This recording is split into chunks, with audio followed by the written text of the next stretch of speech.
সুপ্রিয় শিক্ষার্থী, অভিভাবক এবং যারা শুনছেন সবাইকে স্বাগতম। আমার ইউটিউব চ্যানেলের পক্ষ থেকে সবাইকে মোবারকবাদ। আজকে আমি আমার এক শিক্ষার্থীর অনুরোধে একটি টিউটোরিয়াল নিয়ে হাজির হয়েছি। সেটা হচ্ছে বাংলা অ্যাসাইনমেন্ট অথবা যে কোনো বিষয়ের অ্যাসাইনমেন্টই আসলে কীভাবে লিখতে হয়। এটি আসলে সব বিষয়ের ক্ষেত্রে একই। তো আমরা একটি বিষয়ের ধারণা নিলেই কিন্তু অন্য সকল বিষয় কিন্তু আমরা করতে পারবো। তো দেখতে থাকো।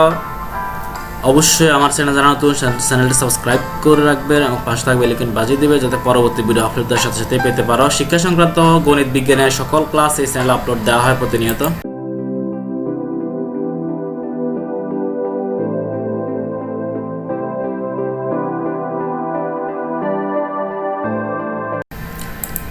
তো আমরা আসলে দেখি একটু অ্যাসাইনমেন্ট আসলে কীভাবে লিখবো। অ্যাসাইনমেন্ট শব্দটি নির্ধারিত কাজ, এটি আমরা জানি।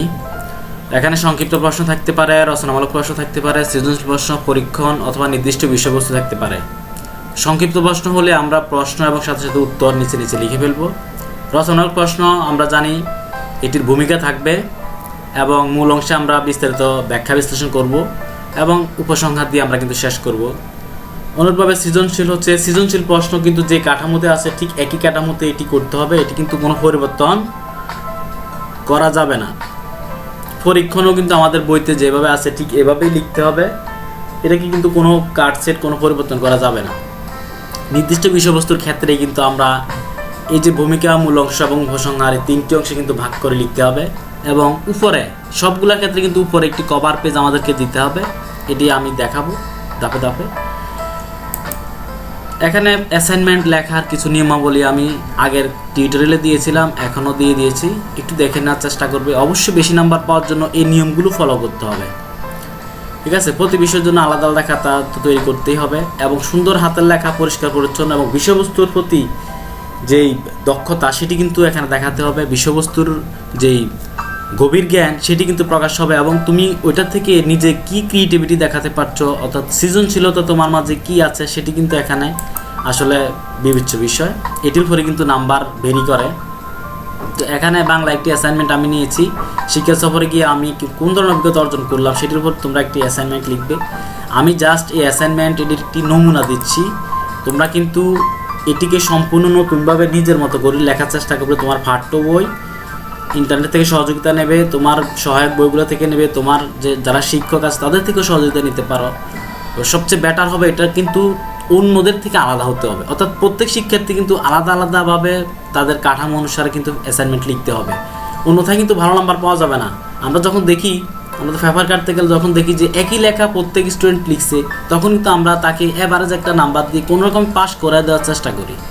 আর যাদের খাতায় দেখি যে কিছুটা ক্রিয়েটিভিটি আছে, অর্থাৎ সে নিজের থেকে কিছু চেষ্টা করেছে লেখার জন্য, ঠিক ওইভাবে কিন্তু আমরা নাম্বারগুলা কিন্তু দিয়ে থাকি। তো দেখো, আমি আমাদের A4 সাইজের কাগজে আমরা ঠিক এভাবে কিন্তু আমরা রুল করে নিতে হবে।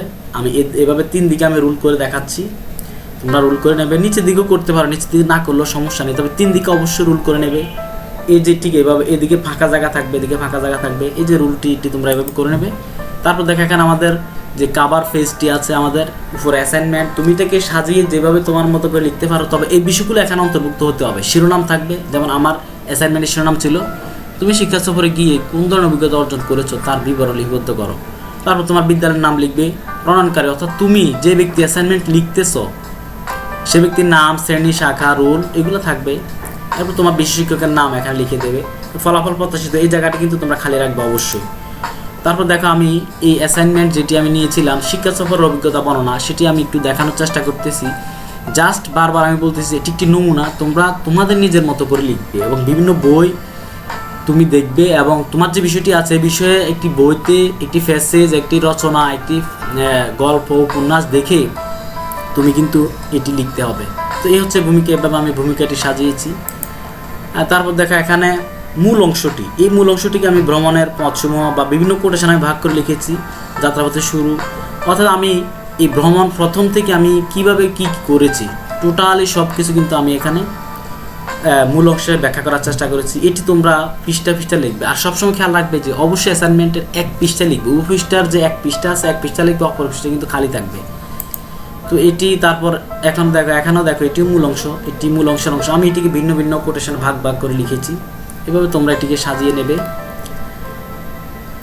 তারপর দেখো এখানে এটিও মূল অংশ এবং এই সর্বশেষ দেখো উপসংহার। এখানে উপসংহারে কিন্তু তুমি এই ভ্রমণে তুমি কি কি অভিজ্ঞতা অর্জন করেছো এবং এটা থেকে তোমার কি কি শিক্ষা তুমি অর্জন করেছো, এই শিক্ষাগুলো কিন্তু তুমি এখানে একটু সংক্ষেপে একটু বর্ণনা দিয়ে দেবে এই উপসংহারে, অর্থাৎ ইতি টানবে, যেটার ইতি বলা হয় আর কি, ইতি টানবে।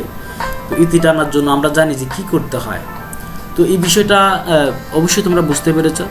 তো আমি জাস্ট একটি নমুনা তোমাদেরকে দেখিয়েছি, তোমরা জাস্ট বিভিন্ন বইয়ের সহযোগিতা নিয়ে তুমি কিন্তু নিজের মতো করে তৈরি করবে। আমি বারবার বলতেছি, কারণ শিক্ষকরা কিন্তু এই বিষয়টি ভালোভাবে খেয়াল করে যে শিক্ষার্থী কি তার নিজের থেকে লিখেছে নাকি কারোর থেকে সে দেখে দেখে লিখে ফেলেছে, এই বিষয়টি কিন্তু অবশ্যই খেয়াল করে। তো অবশ্যই বিষয়টি তোমরা খেয়াল করবে। তো আজকে এ পর্যন্তই, দেখা হবে নতুন কোনো ভিডিওতে। সে পর্যন্ত ভালো থাকো, আল্লাহ হাফেজ।